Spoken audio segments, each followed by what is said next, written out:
नमस्कार। आज हम बॉलीवुड की एक जबरदस्त कॉमेडी को डिकोड करने वाले हैं। एक ऐसा सीन जो आज भी हंसा हंसाकर पेट में दर्द कर देता है। आपको दे दनादन का वो सीन तो याद ही होगा जहां एक कुत्ते को किडनैप करने का प्लान बनता है।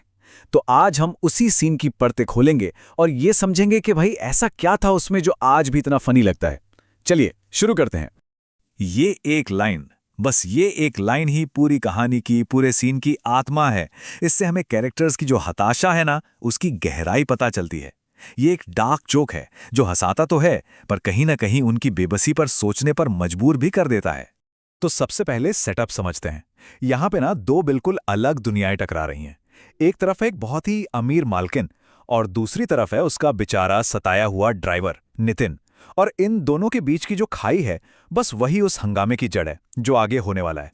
जरा देखिए इनकी जिंदगी का फर्क कितना बड़ा है। एक तरफ मैडम जिनके पास दुकानें हैं, मॉल हैं, रेस्टोरेंट हैं, पेट्रोल पंप हैं, और दूसरी तरफ है नितिन जिसका इकलौता सूट सालों से बस एक सेफ्टी पिन के सहारे टिका हुआ है। यह सिर्फ कॉमेडी नहीं है, यह समाज पर एक बहुत तीखा तंज भी है। और सुनिए, नितिन सिर्फ ड्राइवर नहीं है, वो तो मूलचंद जी का पर्सनल अटेंडेंट है। जी हाँ, मैडम का कुत्ता। उसको नहलाना, उसका ब्रेकफास्ट बनाना, सब कुछ नितिन के ही जिम्मे है। तो अंदाजा लगाया जा सकता है कि उसके अंदर कितना गुस्सा उबल रहा होगा। हर कहानी में एक ऐसा पल आता है, एक टर्निंग पॉइंट, जहां सब्र का बांध टूट जाता है। नितिन के लिए भी वो पल आ चुका है, और बस यहीं से शुरू होता है असली वाला हंगामा। तो नितिन हिम्मत करके एक नया सूट या बोनस मांगता है। अब मैडम का जवाब सुनिए। वो कहती हैं, मुझे कोई प्रॉब्लम नहीं है। सोचिए जरा, मतलब उन्हें नितिन की हालत से कोई फर्क ही नहीं पड़ता। और बस यही वो पल था जब नितिन का सब्र पूरी तरह जवाब दे गया। उसकी हताशा इस लेवल पे पहुंच जाती है कि वो अपनी जान देने की सोचता है, पर यहां भी उसकी गरीबी आड़े आ जाती है। जहर खरीदने के पैसे नहीं हैं, फांसी लगाने के लिए रस्सी जहर से भी महंगी है, और पेट्रोल वो तो रस्सी से भी महंगा है। ये वो ट्रेजेडी है जिसे कॉमेडी के लिहाफ में लपेट कर दिखाया गया है। और जब सारे रास्ते बंद नजर आते हैं, तब जन्म होता है एक ब्रिलियंट आइडिया का। एक ऐसा प्लान जो सुनने में तो बड़ा स्मार्ट लगता है, पर असल में बेवकूफ़ी की सारी हदें पार करने वाला है। तो सवाल ये है कि एक ऐसी औरत जिसे अपने पैसों से बेइंतहा प्यार है, उसके लिए पैसे से ज्यादा कीमती क्या हो सकता है? जरा सोचिए, क्योंकि इसी सवाल के जवाब में उनका पूरा प्लान छिपा है। जवाब है उनका सड़ा हुआ कुत्ता। जी हाँ, वही कुत्ता। नितिन की नजरों में वो भले ही बेकार हो, पर वो ये बात अच्छी तरह जानता है कि मैडम के लिए वो कुत्ता उनकी जान से भी बढ़कर है। और यही यही उनकी सबसे बड़ी कमजोरी है। और फिरौती की रकम कितनी? कोई छोटी मोटी रकम नहीं, बल्कि पूरे 5 करोड़।